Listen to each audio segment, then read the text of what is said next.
Hey, what's up everyone? So this is the 70th opening that I'd like to share with you, which is the Esaki variation. So essentially I named this after a Japanese player called Esaki Yuta, and of course if you play on Othello Quest pretty often, you would then know that his one of his nicknames there is actually Buta Buta Kobuta, which I think basically means pork in Japanese. So he must like pork, I guess.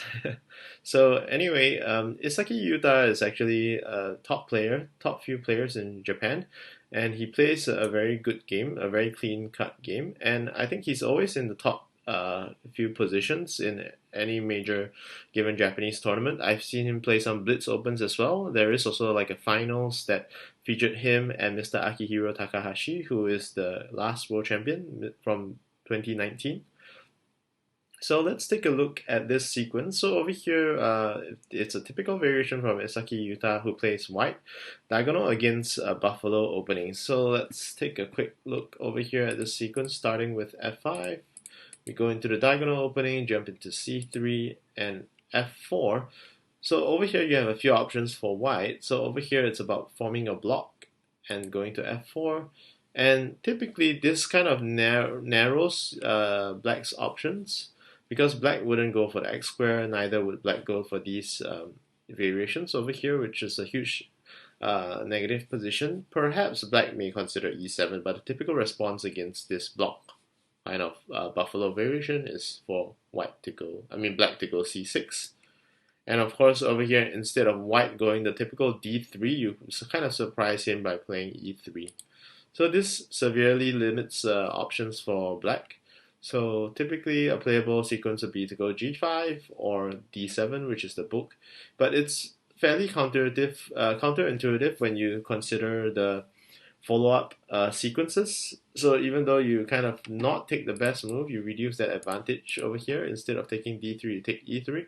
But you basically make it difficult to follow up on both ends. So let's say if black would take here and white goes here, black would then kind of have to jump in first, and white forms a block, and black jumps in. So you realize that there aren't many options for black to play around with because this block shape over here. Many of the options are basically kind of stranded around and very loud in general. So it makes it difficult for black to kind of play and decide whether this is feasible because once black takes this, it almost seems like he's flipping to this on the outside that are exposed to all of these playable squares by white. So it makes you feel a bit more tentative as black perhaps, and as white you're forming a block in the center of the shape of the whole group of this basically. So yeah, if you were to jump in here, maybe black may choose to just intuitively take C8 just to regroup. But if black takes C8, white forms a block. This becomes like an even two square space and makes it somewhat awkward for black because black can't really cut in nicely, so black would have to take a diagonal cut this way, and white, that gives white an easy centralizing option. And even if black takes c5, white can simply take the center by taking c4 in response out of these two kind of square spaces over here.